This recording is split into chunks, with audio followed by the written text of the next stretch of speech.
Assalamualaikum warahmatullahi wabarakatuh. Selamat pagi ya, saudara-saudara sekalian, adik-adik sekalian. Let's continue to our lesson to chapter 6. Let me tell you my story on page 105. You should know. Teks yang kita nikmati ya, atau sebuah naskah teks yang biasa kita baca itu dikatakan sebagai recount. Orang membuat recount untuk menginformasikan atau menceritakan kembali mengenai sebuah kejadian kepada pembicara atau penulis atau orang lain.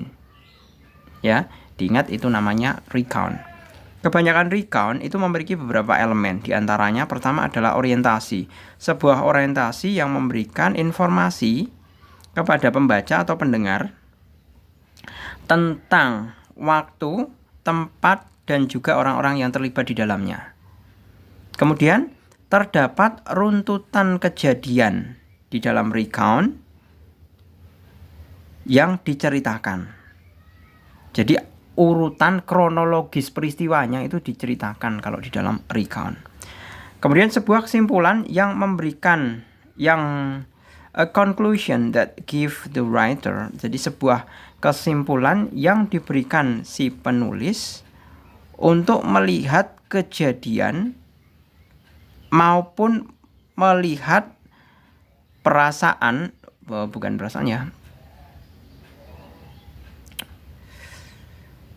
sebuah kesimpulan yang diberikan si penulis sebagai pandangan terhadap kejadian ataupun perasaan pada suatu waktu.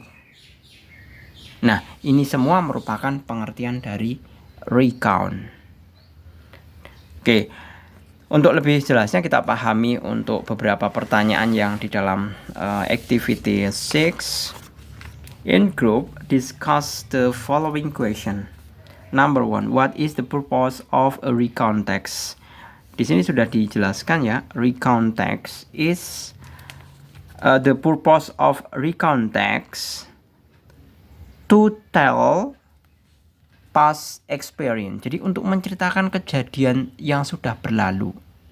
Jadi kita bisa menuliskan to retell. Retell itu menceritakan kembali past experience. Number 2, what tense is usually used in a recount text? Nah, ini past experience, kejadian yang sudah berlalu. Itu mestinya adalah simple past tense.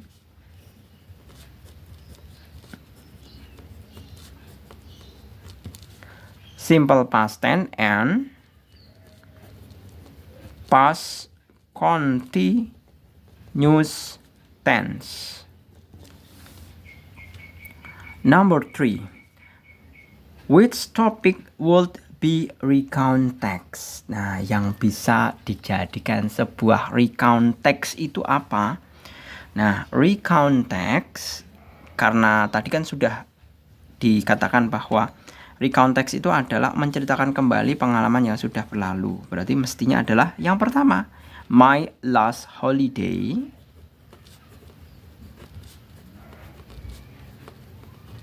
in Bali.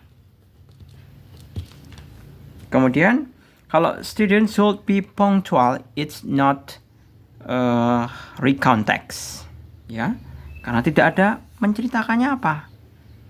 And then, the beautiful memories of my childhood. Nah, ini juga recount text. The beautiful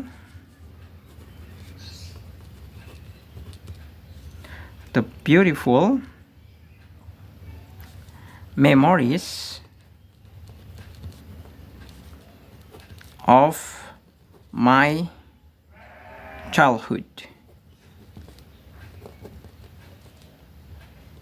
Nah, ini semuanya adalah recount text. Yang nomor 4 ini adalah how to bake a cake. Ini bukan recount text, ini kelihatan nih banget ini kalau dia adalah procedure text.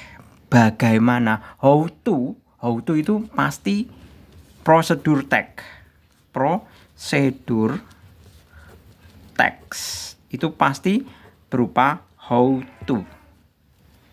Ya, gitu. Jadi bisa ya, bisa langsung membedakan ya antara recount text dengan prosedur teks. Seperti itu. Oke, gitu saya rasa cukup. Semoga bermanfaat. Terima kasih. Selamat pagi. Assalamualaikum warahmatullahi wabarakatuh.